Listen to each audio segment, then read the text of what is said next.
mas may prinsipyo itong si Leandro Leviste kumpara sa nanay niya na pinalabas ngayon ni Mig Zubiri na sinungaling.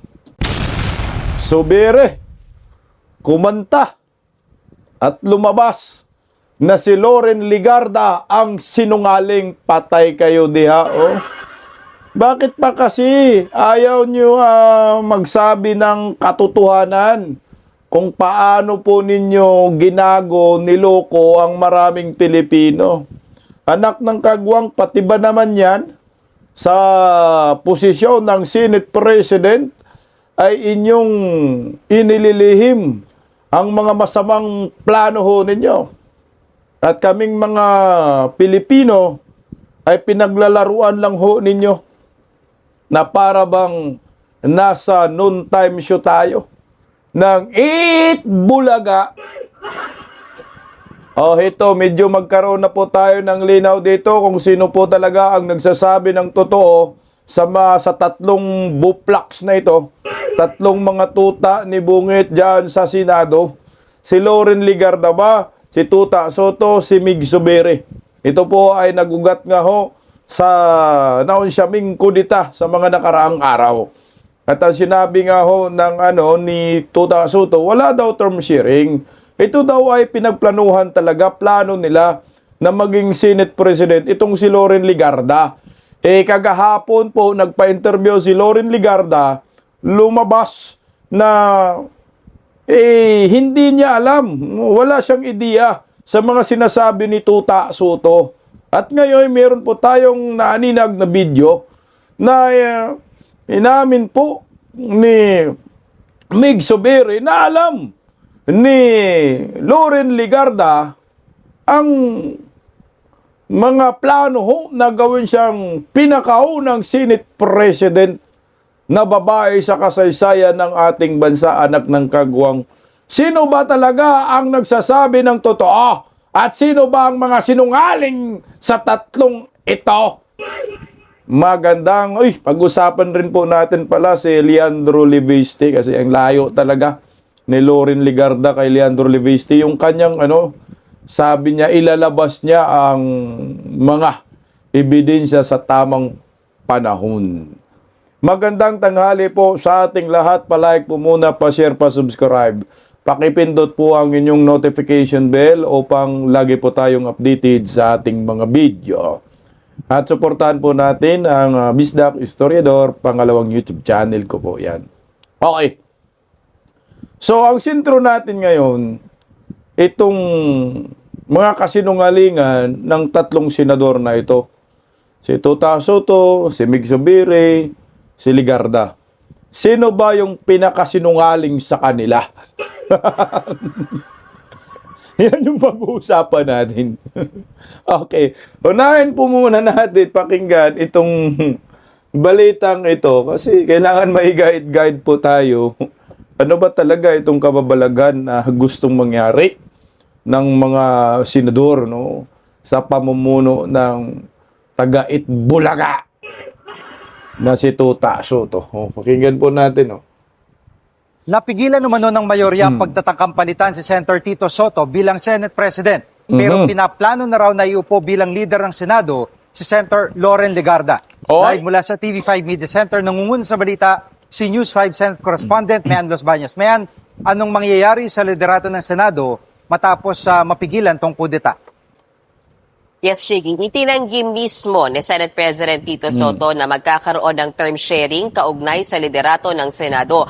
Pero kinumpirma din niya na napag-usapan na ng ilan sa mga taga-mayorya kasama niya yung plano na ihalal o elect si Senator Loren Legarda bilang susunod na Senate President bago nga matapos ang termino sa 2028. At sa kanyang panayam ni Senate President Soto kay Ted Filon at DJ Chacha sa 105.9 True FM, nilinaw niya walang usapan o walang pinal na diskusyon tungkol sa term sharing. Pero alam din naman daw ni Soto na may ilan talagang mga senador na gustong iupo ni Senator Legarda bilang leader ng Senado. At kung matatandaan mo, Jiggy, in the past days na tayo ay nag-uusap at ako'y nagre-report sa'yo, ay talagang lumulutang paulit-ulit yung pangalan ni Senator Legarda na di umano ay papalit kay Senate President Soto oras na makudeta siya o mapatanggal siya sa pwesto. Narito ang bahagi ng pahayag ni Senate President Tito Soto.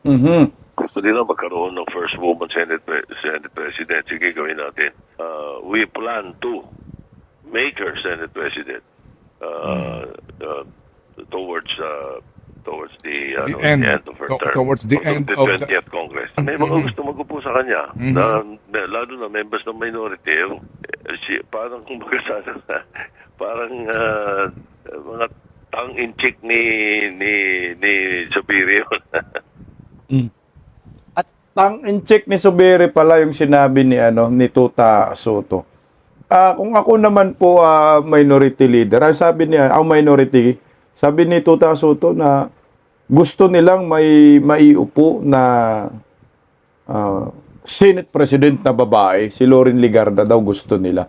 Anak ng kagwang, no? Para bang lumalabas na ang may plano nito talaga na babae yung ipaupo ay ang minority. Di ba sila, sabi nila, pinagplanuhan nila na iupo itong si Legarda. Pero bakit po ay tinutulak nila ngayon sa minority? Pero siguro ngayon, ganun din nga rin yung magiging resulta kasi nga, ang minority, wala talaga silang nakikita na pwedeng hikayatin na magiging Senate President.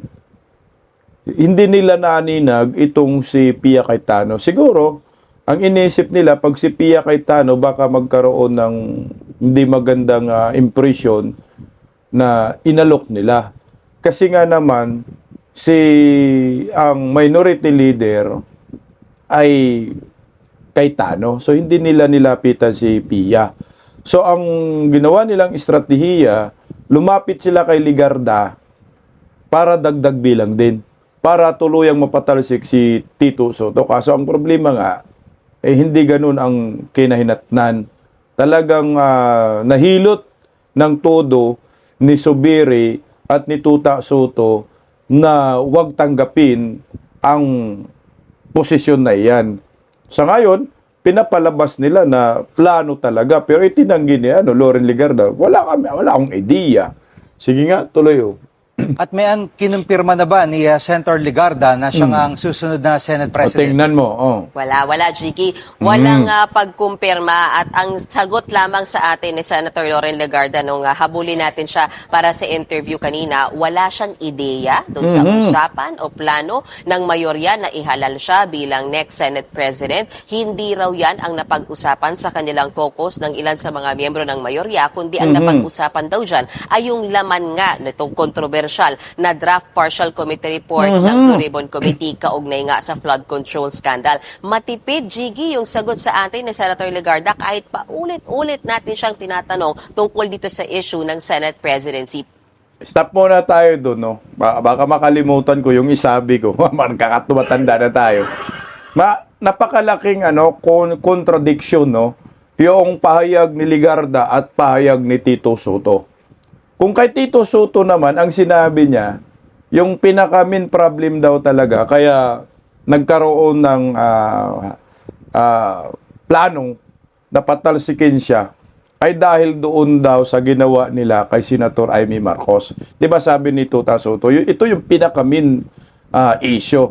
Yung tinanggal nila si Senator Amy Marcos sa Committee on Foreign Affairs, no? Foreign Affairs, tinanggal. Ito naman iba sa sinasabi ni Loren Legarda. Hindi niya alam yung ideya ni Tuta Soto na siya ay pinagplanuhan na magiging Senate President kailangan ng babae. At magkaiba rin ang rason kung bakit merong planong kudita labang kay Tuta Soto. Ang sabi ni Loren Legarda ay yung draft nga ng Senate Blue Ribbon Committee. Ako nga rin, iyon ang isa sa mga nakita ko dahil nga nag-withdraw ng suporta yung tatlong majority. Nag-withdraw ng suporta kay Panfilo Lacson. Kaya nga itong si Panfilo Lacson, binawi nila, no? Yung draft na yon, at naglabas po ng statement si Tuta Soto na walang pinal na draft. Hindi yun totoo. At ang ipinalabas ni Ping Lacson ay hindi kami naglabas yan. Hindi yan official. Ang naglabas ay si Pinono. Diba? Si Lito Lapid ang naglabas. Opisina ni Lito Lapid ang nag-leak ng yan. Binawi nila yung draft. So siguro ito, lumamig yung tatlo. Kaya ang resulta, hindi natuluyan sa pagkasipa itong si Tuta Soto. Pero pakinggan natin yung next na balita. Pakinggan natin yung pahayag ni Senator Legarda. Wala kong ideya, wala kaming pinag-uusapan pa. At don't worry, tatanong ko sa kanya yung katanungan. You're excited to have a headline. I know how you feel. Ganyan din ako noon. You always put words into the mouth. At may Ito yung problema nila ngayon kasi nga si Soto kumbinsido, no, na ito yung plano namin eh. Alam ni Loren Legarda. Ngayon ang sagot ni Loren, wala akong ideya diyan. Tanungin ko siya kung ano yung pinagsasabi niya. Laki ng problema. Ang laki ng contradiction. So paano nila ito mahihilot? So lumalabas sila dyan sa majority, magulo na rin, no? Hindi na rin sila nagkasundo. So mukhang may patutunguhan nga itong kudita pagdating sa Lunes. So ito, contradiction na to. Hindi na nag-aamin na, nagtatanggihan na, nagtutulakan na. Alam mo yan, hindi ko alam. Yari kayo ngayon. Tuloy. anong payag ng ibang mga senador tungkol dito? Suportado ba nila si Legarda? Si Senate Majority Leader Mig Zubiri ay suportado at naniniwalang talagang qualified, very qualified si Senator Loren Legarda na maging susunod na Senate President. Kaya nga daw tinatawag na niyang future Senate President Senator Legarda. Kung matatandaan mo, Jiggy, noong unang pagkakataon na naging Senate President si Senator Zubiri ay second in command si Legarda, Senate President pro tempore siya. So close talaga silang dalawa, ano? At sabi nga ni Senator Zubiri, mas mainam daw na kung magkakaroon man ng leadership change o pagbabago sa liderato, ang susunod na Senate President manggaling pa rin sa majority bloc. At bagamat sinabi ni Senator Legarda na hindi niya alam, wala siyang ideya tungkol dyan sa pagpapalit ng liderato, sabi ni Senator Zubiri na inform na siya tungkol dyan sa usapan na yan. At kailan yan po pwedeng mangyari? Ano ba ang timeline dyan? Sabi ni Senate Majority Leader Mig Zubiri, posibleng mangyari na maihalal bilang next Senate President Senator Loren Legarda bago ang 2028 elections. Just in time yan o yung pagkatapos lang na makalipat ang Senado sa new Senate building na siyang gustong maging legasiya naman ni Senate President Tito Soto. Narito ang bahagi ng pahayag ni Senator Mig Zubiri. I already mentioned it to her kasi she asked me if it was a joke. And I said, I don't think it's a joke. I think we mean it. And I think the members of the majority that were there did not object. There was no objectable language, walang resistance. Di daw joke yun. So ibig sabihin, seryoso si Zubiri na maging Senate President itong si Loren Legarda. At mukhang hindi minority ang may gusto na magiging Senate President si Loren Legarda. Alam daw ni Loren, di ba? Mamaya, ilalabas ko yung full interview niya. Tuloy lang natin to, itong balitang ito. So, hindi minority. So, si Mig Zubiri, majority rin. Puta, nabudol nga yung minority dito. Siguro, ang nagplano talaga dito, si Zubiri. Hindi yung minority. Si Zubiri ang may gusto na sipain itong si Tuta Soto. Putang ina, nagtraidoran sila dyan, no? Nagtukaan sila dyan, eh. Nagkagatan ng mga buhaya, nag-aswangan dyan. Si Zubiri ang nangangampan niya. Kasi malaman natin yung interview kay Pia Cayetano. Tanungin nyo yung mga, yung nag-iikayat daw na palitan si Tuta Soto. Baka nga si Mig Zubiri. Itong si Mig Zubiri, putang ina, hugas-hugas kamay lang to, parang didma-didma lang. Pero plano niya lahat ito. Kung ganun ang titingnan nating mga statement dito, tuloy natin ng konti. Jiggy, kahapon, nag-post din ng picture si Senator Kiko Pangilinan kung saan kita yung siyam silang mga miyembro ng majority bloc. Magkatabi pa dyan yung Senate President Tito Soto at Senator Legarda. At yung caption nga dyan ay power sharing. So natanong ko siya, ang ibig bang sabihin sa power sharing ay term sharing? Sabi ni Senator Kiko, biruan lang daw yon. Walang pinal na napag-usapan sa caucus kaugnay ng term sharing ba o power sharing, but basically it's a joke. Pero wala raw problema kay Senator Pangilinan kung talagang ang mangyayari ay maihalal ng mayorya na susunod na Senate President si Senator Loren Legarda. Jiggy. At saka It's a joke. So ito na tayo ngayon. So pinaglalaruan nyo po ang utak ng maraming Pilipino sa dami-dami nating problema. Dumagdag ba kayong mga budlat ang mata? Di ba dagat? Wow, dagat. Selfie sa kalabaw. Mas cute pa ang kalabaw. Ayan na ho tayo eh. No? So nag-post ka ng ganyan. Eh, siyempre titingnan ng mga tao si Wow Dagat nag-post. No? Kasama si Loren Legarda. Ilan sila dyan? Siyam lang yata sila dyan eh. Kaya may tulog talaga to si Tuta Soto. So yung iba hindi na sumama sa kanilang meeting eh. Anong post mo? Power sharing, anak ng kagwang. So alam ninyo yung mga plano ninyo talaga dyan. Nagtutulakan lang kayo, nagtuturuan, nagugas kamay kasi may naglilik na.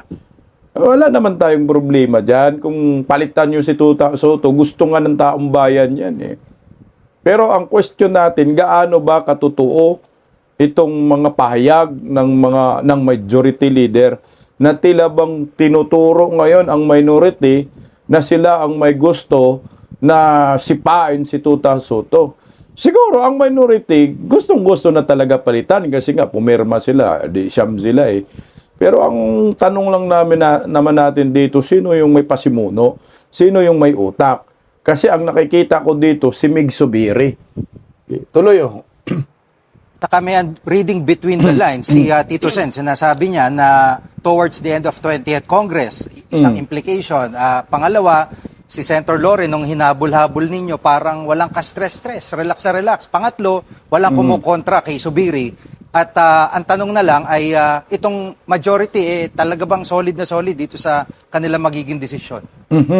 By the looks of it, Jiggy, mukhang naplansya. Mukhang naplansya na dahil itong buong ligong ito, parang yung report ko sa iyo sa araw-araw, tungkol sa umuugong naku.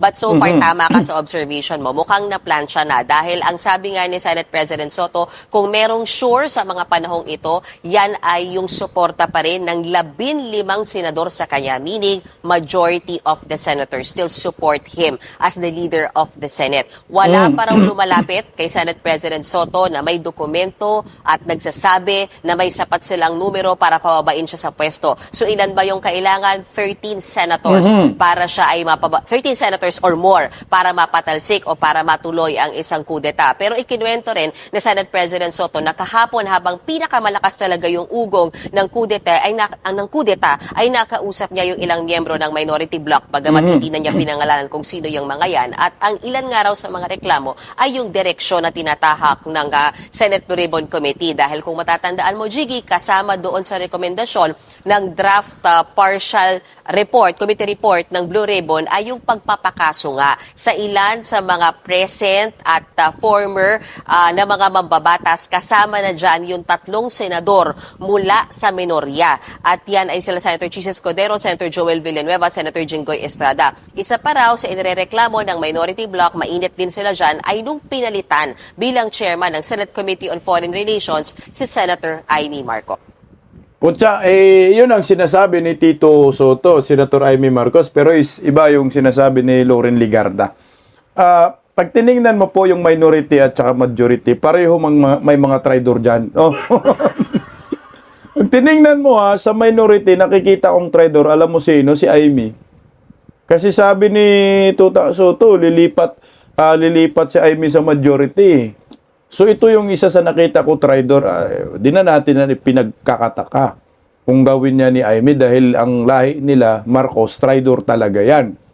Dito naman sa majority, ang nakikita kong traidor, alam mo sino? Si Mig Zubiri. Si Migs talaga. So dapat magpalit yan sila. Si Migs lilipat sa minority, si Mangga lilipat sa majority para kita ng tunay na kulay. Yan ang nakikita natin dyan. Kasi si Migs taga Mindanao man yan eh. kahit papano yung puso ni Migs ay Duterte din yan. Lalo na sa lugar niya, puro Duterte. Yan ang nakikita ko. Pero ito na nga. So, si Legarda itinanggi na hindi niya alam ang ideya ni Tuta Soto ng majority na gawin siyang Senate President, pinakaunang babae sa kasaysayan ng ating bansa na Senate President. Pero paano po ito, Senator Loren Legarda? Dahil sinabi ni Mig Zubiri na alam mo yung plano o sino po ang napakasinungaling sa kanila. O pakinggan natin, ito yung full interview po kay kay Mig Zubiri. Kasi si Mig Zubiri man yung nagtawag na Madam President. So mukhang may tulong talaga si Tuta Soto sa Lunes, ha?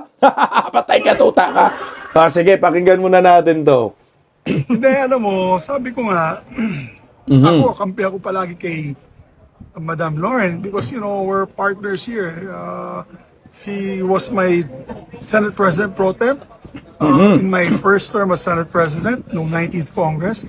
Kaya, siyempre, alam ko yung capabilities niya. She's very well enabled and very qualified to be a future Senate President. Kaya sinabi ko future Senate President dahil sabi ko, any changes in the leadership, sana ay galing sa aming grupo sa majority. Okay, so ito na, maliwanag na. Hindi po gusto, hindi po totoo yung sinasabi ni Tuta Soto na minority ang may gusto na magiging Senate President si Loren Legarda. So ito ngayon, majority ang may gusto na magiging Senate President si Loren Legarda. Galing mismo sa bibig, bibig ni Mig Zubiri. Ang sabi niya, gusto ko to kasi siya yung Senate pro tempore, yung naging Senate President ako. So yun na nga, malinaw na dito. So mali si Tuta Soto dito. Sila pala rin, plano rin na pala nila. Sila lang pa naglulukuhan, no? Tuloy, So, yesterday, when we were discussing inside the lounge, Ito na yun. I made a joke na sabi ko, baka pwede naman enter ni Senator Soto, pwedeng siya din ang maging Senate President, the first woman Senate President. And he ito na, ha? Galing na mismo kay kay Mig Zubiri. He made a joke daw, no? Anong joke? Joke yon, biro yon na seryoso. Iba, meron kasing joke na talagang joke. Pero ito may joke na seryoso. So yung joke na to seryoso, parang nagbiro lang siya na baka pwede si Loren Legarda na yung magiging sunod na Senate President sa'yo. No? Unang babae. So ganang sa kanila lang sila rin naglulukuhan. gladly agreed and he said, yes, why not? So, ganyan, why not? So, it's not official, but the understanding was, in the latter part of Senator Soto's term as Senate President of the 20th Congress, that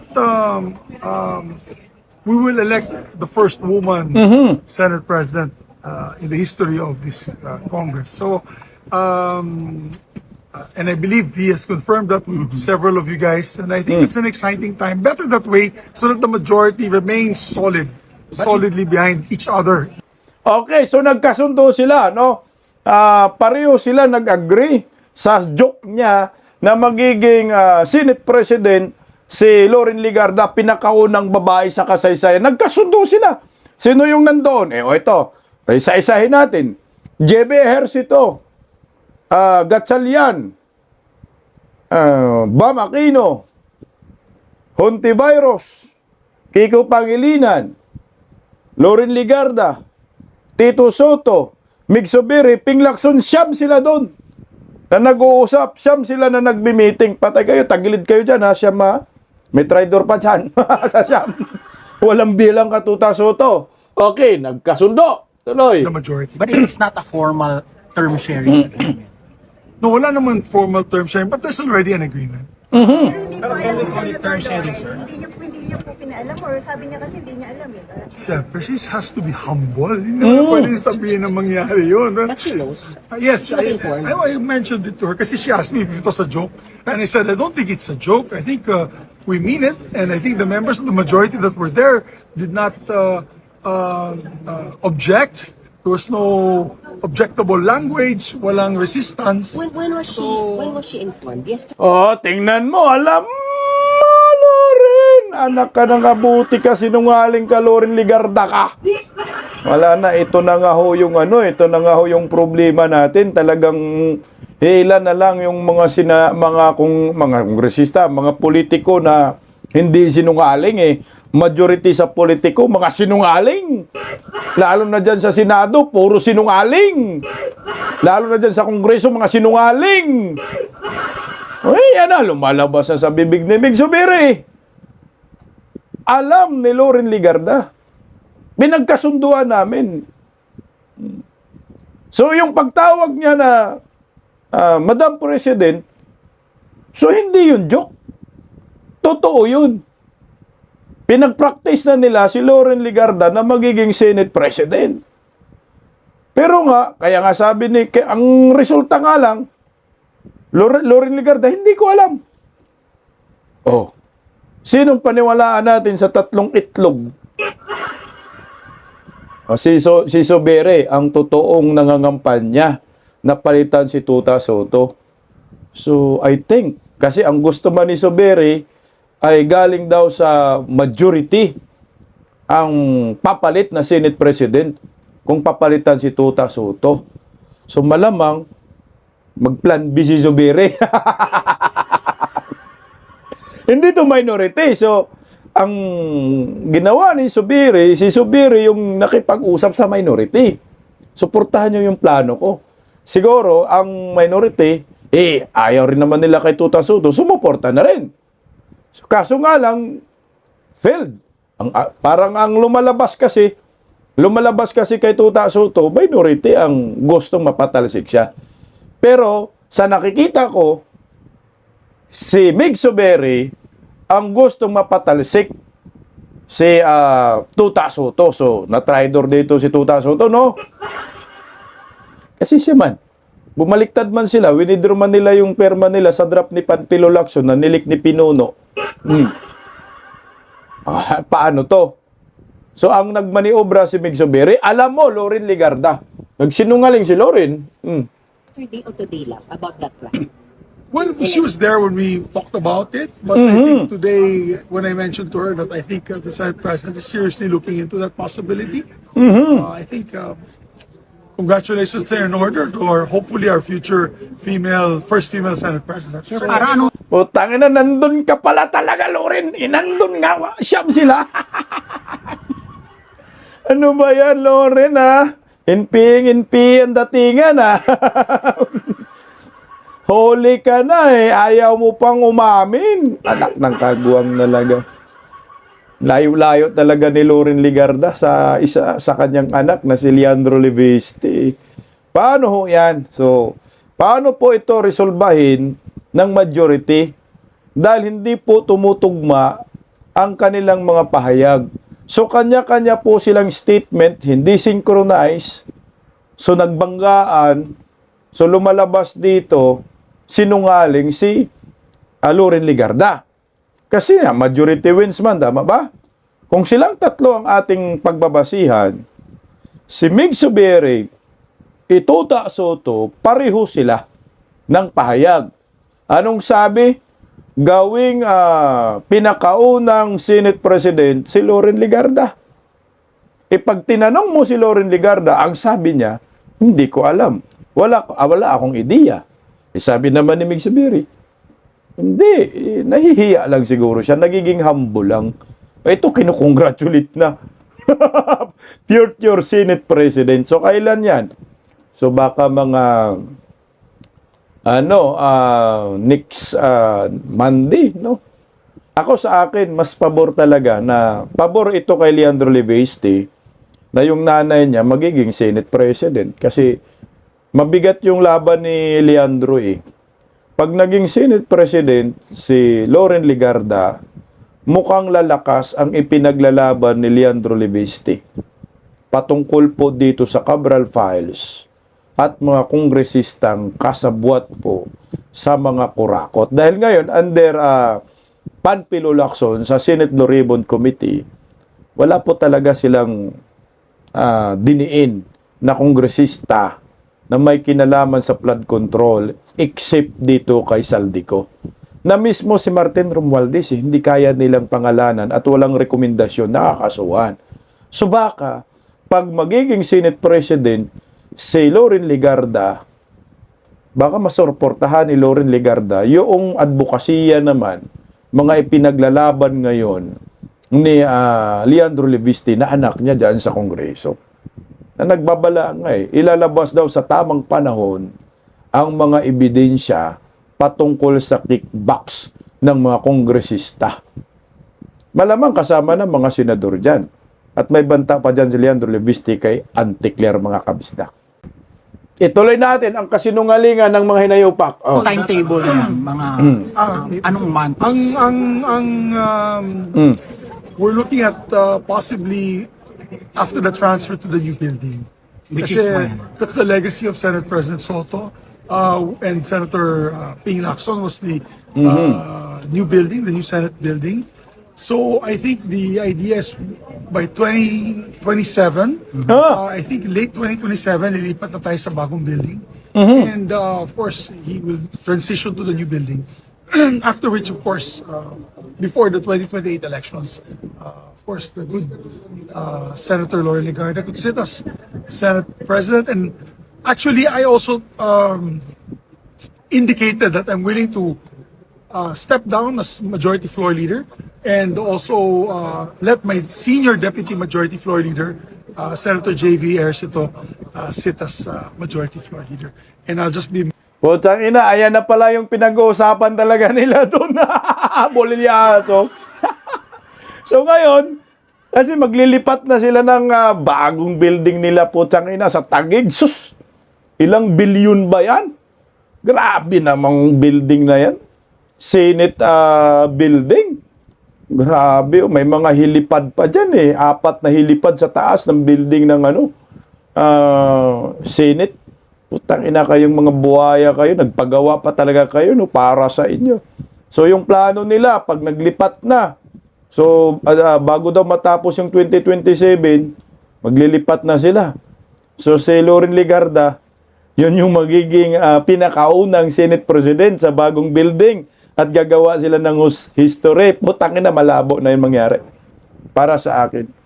Malabong-malabo na yan mangyayari na magiging Senate President itong si Loren Legarda. Dismayado yung minority dyan. Ikaw, Mig Zubiri, ikaw pala talaga ang magdiobra. Ikaw lumapit sa minority. So ngayon yung minority sumuporta para bang siguradong-sigurado si Mig Zubiri sa kanyang mga sinasabi na magiging Senate President talaga si Loren Legarda. Pero malabo na yan. Sugatan na yung ibang sumuporta kasi si Loren Legarda nagpauto sa term sharing ni Tuta Soto. Dapat sinunggaban na. Dapat si Pia Cayetano na lang magiging Senate President. Pero malay natin, bilog ang bola dyan sa Senado, 24 lang naman sila. Yung minority, solid talaga yung minority. Siyam yan. Kailangan lang nila ng ilan ba? 4. Meron lang 4 na babalimbing sa kanila. Kahit si Pinono, kaya mang balimbingan yan eh. Kagaya ni yung Villar na 2. Kasi ginigipit din naman yung mga Villar ngayon ng Marcos admin. Yung isang Estrada, Ejercito, si JV, lilipat talaga yan. Si Pia, dyan pa lang, 4, 5 na nga yung posibleng pwedeng papunta sa minority. Pag nangyari yan, si Senador Alan Peter Cayetano na lang magiging Senate President. Baka sa Lunes mangyari yan. Sige nga, tuloy Be mere member of the Senate. That way, we also give an opportunity to the other members of the Senate to hold leadership positions. So hindi siya term sharing per se kasi maiksi lang. We have an agreement. Let's put it this way: we have an agreement that there will be, of course, a change in leadership within the majority members if we still have the support of all the majority members. So it happens, 2027 or 2028? Basta before Di 2028 pa namin elections. nagpo-formalize. Before 2028. Before 2028 elections. Ang request ng ating Senate President is because the legacy of the current Senate President Soto is our new Senate Majority. So, syempre, that's his legacy. Kasi sir, ang is ma-retain yung leadership pa rin doon sa current majority. Ayaw yung ibigay sa minority. Which one? I mean, yung leadership. Kaya within, ang naging arrangement is Majority among... minority, that's the rule, right? Whoever's the majority will lead this chamber.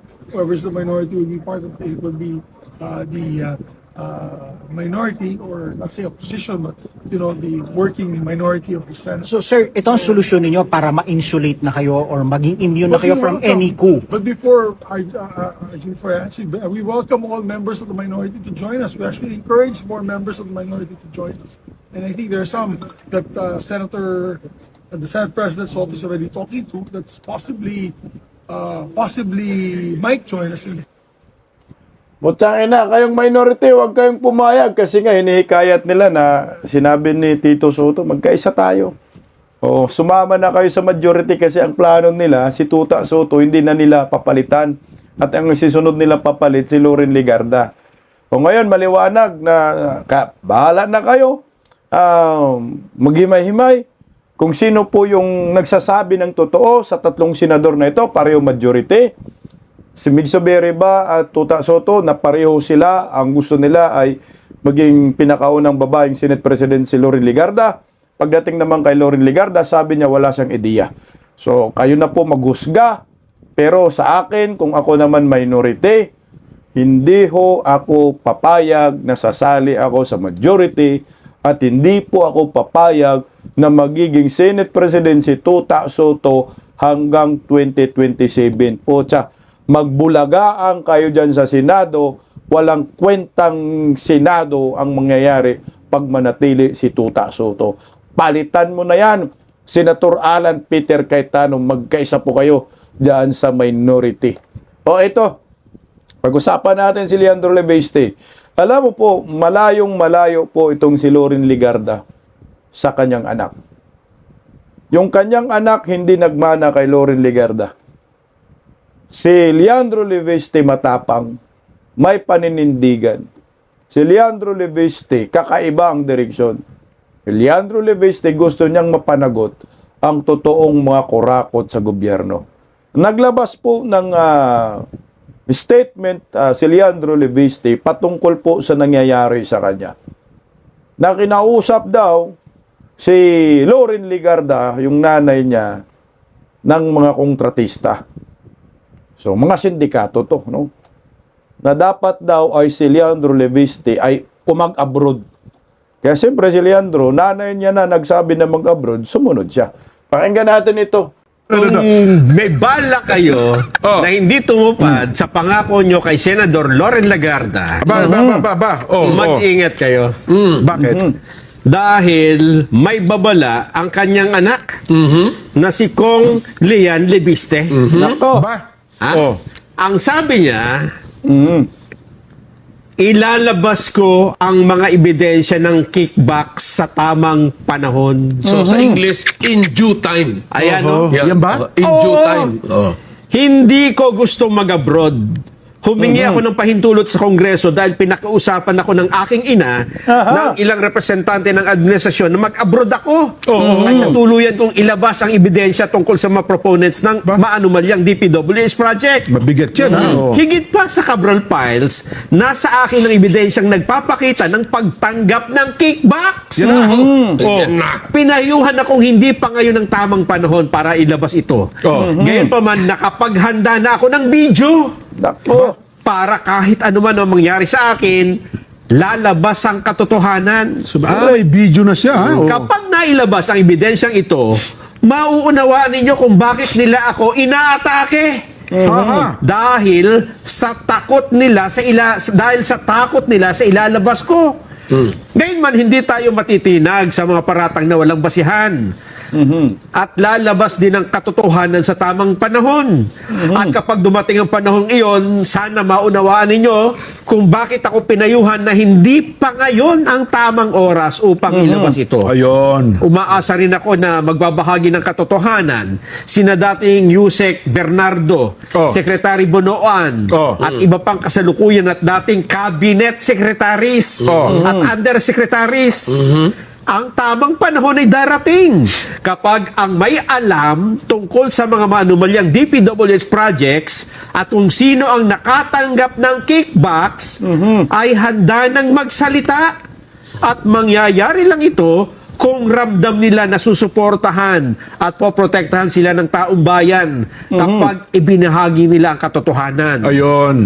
Katakot-takot ang ginagawa ng mga sangkot sa mga anomalya para pagtakban ang katotohanan. Naku, halata nga, no? Sana wala ng testigong matagpo ang patay, Oh. mahuhulog sa bangin, Naku po. o mapapatahimik. Oh. Ngunit, kung may mangyari man, mabuti kung nakapag-iwan sila ng kanilang files, affidavit o recordings sa mga mapagkakatiwalaang tao para hindi mabaon ang katotohanan. Yun. Nakiusap ang mga representante na huwag silang pangalanan. Kaya, Yuse Claire, Oh. huwag mong sabing hindi ito totoo para hindi ko papangalanan ang mga kasamahan mo. Bigat nito, oh. Noong sinabi kong kung papatayin niyo ako, lalabas ang katotohanan, hindi ko ibig sabing doon lang ito lalabas. Kahit buhay ako, lalabas pa rin ang katotohanan. Mabigat ito. Mabigat. Oh. Talagang... Wala, talo yung nanay. Tama. Walang katakot-takot yung Ito may yan. prinsipyo. Talaga may prinsipyo. Yari kayo. Ay, narinig nyo yung sinabi ng reporter ng Saganang Mamamayan, host, talo yung nanay. Ito yung may prinsipyo. Talo talaga. Ang layo-layo ni Loren Legarda kay Leandro Leveste. May prinsipyo tong bata. Siguro kung hindi lang pinipigilan ni Loren Legarda yung kanyang anak na magsalita, magsiniwalat, tapos na siguro. Siguro yung nagsasabi na wag mo na ngayon anak kasi may tamang panahon, hindi eh. Kailan ba yung tamang panahon? 2026, 26 may budget na naman. So 27 may budget na naman. Sa 28 may budget na naman. So ubos na ang pera ng bayan. Sa akin, para sa akin, siguro this is the right time. Ang problema nga lang, yung mga tao, kulang pa sa suporta sa mga isiniwalat ni Leandro Leviste. Siguro, kailangan pa ng malakas na information dissemination na itong si Leandro Leviste hindi po nagbibiro sa kanyang mga pasabog. Ito ay lehitimong mga ebidensya, hawak niya. Kailangan lang natin ng suporta. Kaso nga lang, sabi siguro ng nanay niya, magpalamig ka muna nak, kasi kinausap ako ng mga sindikato eh. Di ba sabi ni Leandro, mga kaibigan niya ng mama ko, makakakilala. Magpalamig ka muna, pumunta ka muna sa abroad, humingi ka ng travel authority, pagbibigyan ka. O, sino yung sinasabi ni Leandro Leviste sa dulo na anti-Claire? Huwag mong sabihin na hindi to totoo dahil pag sinabi mo, isisiwalat ko yung mga amo mo na may kinalaman. Sino ba yung mga amo ni Claire Castro? Si Bongbong Marcos yan. Martin Romualdez. Kaya para sa akin, mas may prinsipyo itong si Leandro Leviste, may pagmamahal sa bayan, kumpara sa nanay niya na pinalabas ngayon ni Mig Sobere na sinungaling. Paggising sa umaga, tanghali at gabi, nakikita ko ang post niya, ang hapdi. Paano nga ba to? Di ako makatanggi. Watch ko na lang at isipin ng mabuti. Bisdak Pilipinas. Bisdak, tinig ng katotohanan. Sa bawat vlog may laban sa kasinungalingan. Mulat ang mata, gising ang masa. Bisdak Pilipinas, para sa bayan, gumigising sa diwa. Sa likod ng kamera, tapang ang dala, walang sinasanto kung mali ang gawa. Hinay-hinay, pero palaban. Boses ng tao sa digital na labanan. Bisdak, tinig ng katotohanan. Sa bawat vlog may laban sa kasinungalingan. Mulat ang mata, gising ang masa. Bisdak Pilipinas, para sa bayan. gising sa diwa.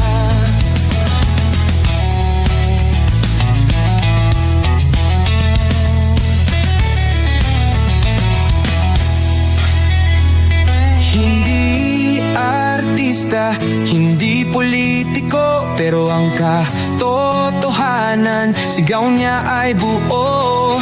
Sa YouTube o Facebook man siya makita, may aral ka pa rin, may uwi sa bawat salita. Bisdak, gising sa katotohanan, di lang kwento, kundi panawagan sa bawat Pilipinong naghahanap ng liwanag. Bisdak Pilipinas, kasama sa pagbangon ng bayan. Bisdak Pilipinas, boses ng masa, gising ang diwa. Sa vlog mo, may pag-asa.